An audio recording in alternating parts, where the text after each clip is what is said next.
Today, I want to talk about a chapter in the Bible that I have been reading for a while. I keep going back to this chapter to gain more insight, more understanding of it, and it's Hebrews chapter 11, and it talks about faith. The whole chapter, it's a long read. It's just based on faith, the record of events, the people in the Bible that God used, the prophets, and everybody. And I just want to share what I understand, my perspective, what I've gained on this chapter of the Bible. So, faith. Verse 1 says that to have faith is to be sure of things we hope for, to be certain of things we cannot see.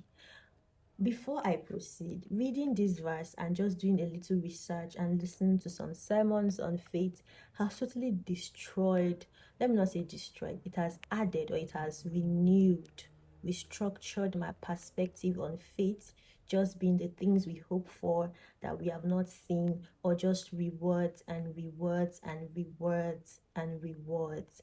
It is part of it. In fact, it is one of it, but it is not the only thing that faith produces in the life of believers. Some characters in this chapter that the Bible studied, or rather the Bible examined, 5 people to examine about the record of events, their lives, and how their faith, how everything about them, the Bible called faith.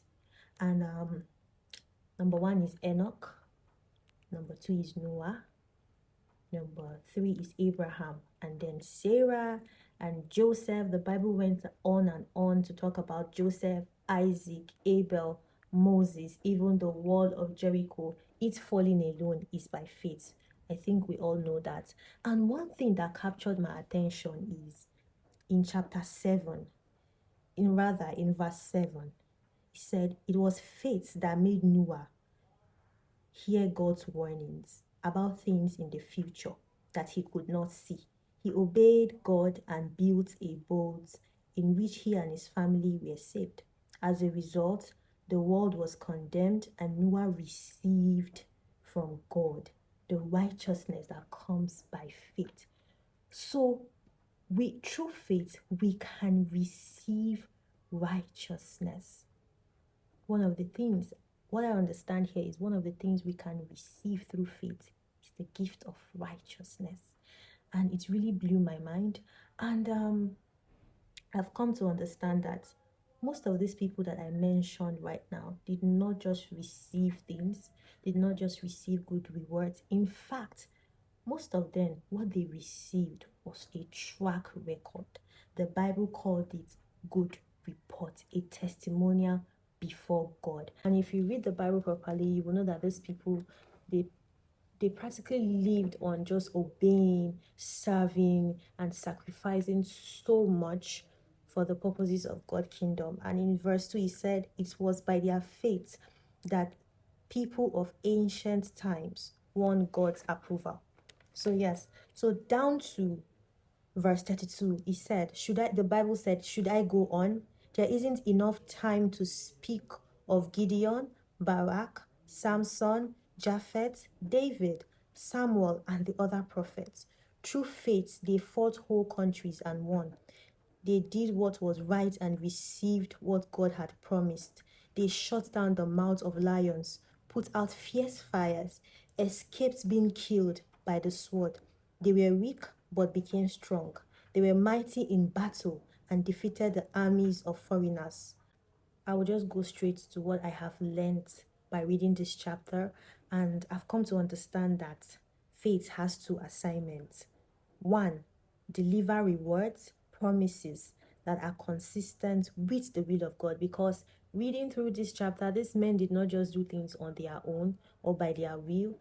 They waited to hear the move of God, the heart of God, and then they moved in obedience.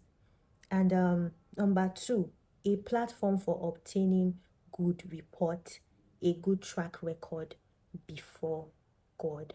So faith is the testimony of knowing and trusting God through the journey. It is more superior to desires obtained in the journey. So I am not saying both are not important. They are both important. But in the order of spiritual priority, the testimony of trusting God and becoming is more important. So, these men, the Bible said, this men in chapter 13, rather, verse 13, it was in faith that all these persons died. They died. Yes, they died. They did not receive the things God had promised, but from a long way off, they saw them and welcomed them and admitted openly that they were foreigners and refugees on earth. Down to chapter 35, it said that others refusing to accept freedom died under torture in order to be raised to a better life. Some were mocked and whipped. Some were put in chains and taken off to prison. They were stoned. They were killed by the sword. They went around clothed in skins of goats, poor, persecuted, and ill-treated. The world was not good enough for them. But the Bible said, what a record, what a track record, what a testimonial. All these have won by their faith. The Bible called all this event a track record. So I've come to understand that it's not just about receiving rewards. It's not just about, it's not just, a faith doesn't just bring reward when you are in the palace with the king, when you are singing praises with the king in the palace, but seen when you are also in the lion's den or in the furnace. Faith is seen as such. Faith is, if I perish, I perish. If I die. These people literally said, if we perish, we perish. If we die, we die. We die here. And the Bible still recorded all those things. All those things as a good report. Them obtaining a good report. They did not even receive it in their lifetime. Faith is persecution. Faith is affliction. Faith is patience. Faith is denying yourself. Faith is total surrender. Faith is obedience. Faith is putting yourself in, rather your eggs in one basket. Faith is having a strong conviction, being stubborn. These people were stubborn about their convictions, a conviction greater than themselves. They died to self. They died to flesh. Faith is, if I perish because of Christ. Bible faith. Bible faith. So there is faith as a school. Faith is like a school that you never graduate from. It's not like a one-time subscription. When the good rewards come, we feel like it's, no. It's something that we keep having to live, abide by, or live by every day. There is faith as a journey that helps you to know God in various dimensions. Yes, so it doesn't just produce good rewards.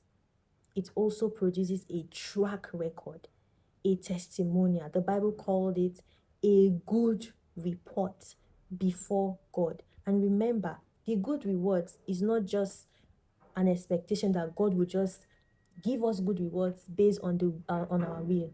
Like he said, based on the will of God. So we have to align to the will of God. While we are on this faith journey, patiently waiting for rewards, our heart desires from God, let us live our lives in a way to obtain good reports, testimonials, a good track record in the eyes of God. It doesn't just end with them in the scripture. They've laid a good foundation. We need to build it up.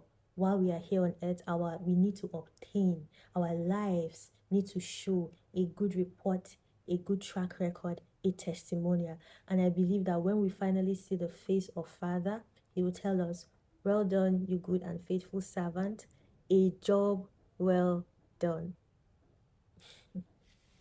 Have a good day and God bless you.